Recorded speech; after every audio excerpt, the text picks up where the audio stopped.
Sultan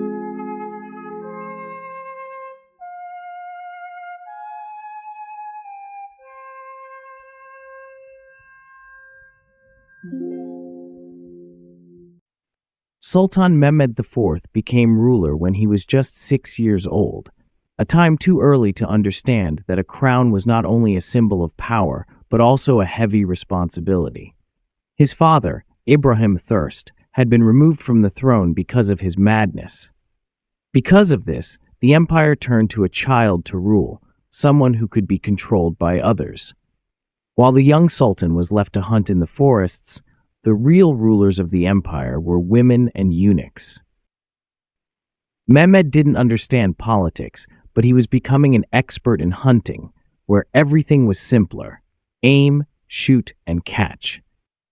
The boy who preferred to chase animals would soon become a witness to some of the deadliest intrigues in the palace.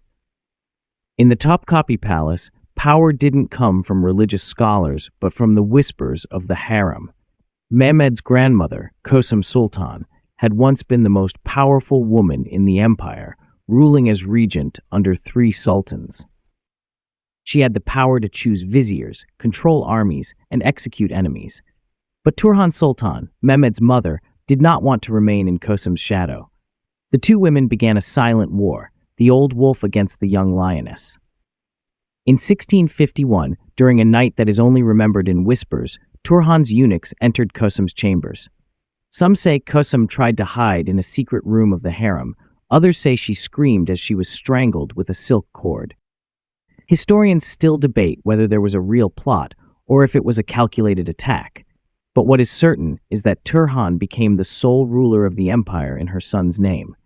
However, ruling was not easy. The empire was falling apart. The Janissaries weren't paid, there were uprisings in Anatolia, and the Venetians were gaining control of the Aegean. 10 grand viziers came and went in just 3 years. Some killed, others deposed by angry crowds. Turhan decided to take a last chance. In 1656, she called Kuprulu Mehmed Pasha, a man known for his strong will and experience in the empire's politics. When she offered him power, he said, "If I am to rule, I will do so without your interference." Turhan agreed. From that moment, the empire changed. Kuprulu began a brutal campaign to clean up the palace. Many corrupt officials were executed, and the Janissaries were brought under control. The Venetian threat was pushed back, and the treasury was filled. But fear spread in the capital. Those who were summoned by Kuprulu rarely returned alive. Mehmed, now a young man, stayed distant from politics. He didn't want to rule. He preferred hunting.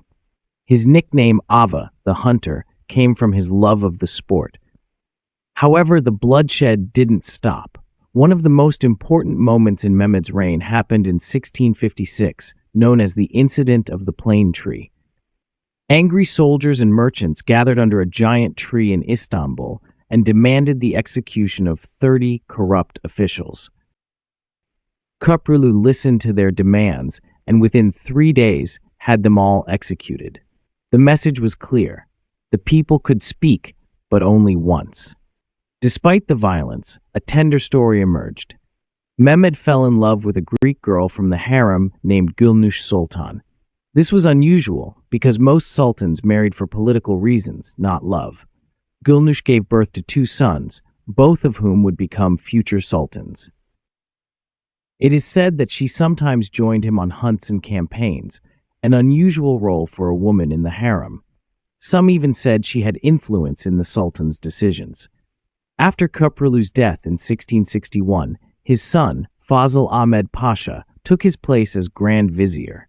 He was more diplomatic, but still very firm. Under his leadership, the empire expanded in Hungary and Austria. Mehmed, however, stayed out of politics, continuing his passion for hunting. In 1683, the Ottoman Empire made a fatal mistake. The Great Turkish War began, and the Ottoman army, led by Kara Mustafa Pasha, laid siege to Vienna. The defeat was disastrous. The Christian forces crushed the Ottomans, and their retreat turned into chaos. The Janissaries returned to Istanbul, not as heroes, but as angry and frustrated men. In 1687, a revolt broke out in Istanbul. The Janissaries demanded the removal of the Sultan and the execution of several viziers. Mehmed did not resist. He handed over his crown, and his brother, Suleiman II, took the throne. Mehmed spent the last years of his life in Edirne, once again hunting, praying, and writing to his sons. He died in 1693. His grave was unadorned, with no crown, only a verse from the Quran. And so ended the reign of the last sultan, who believed that to rule was to hunt, and that power could be ignored. But in the Ottoman Empire, hunters always became the hunted.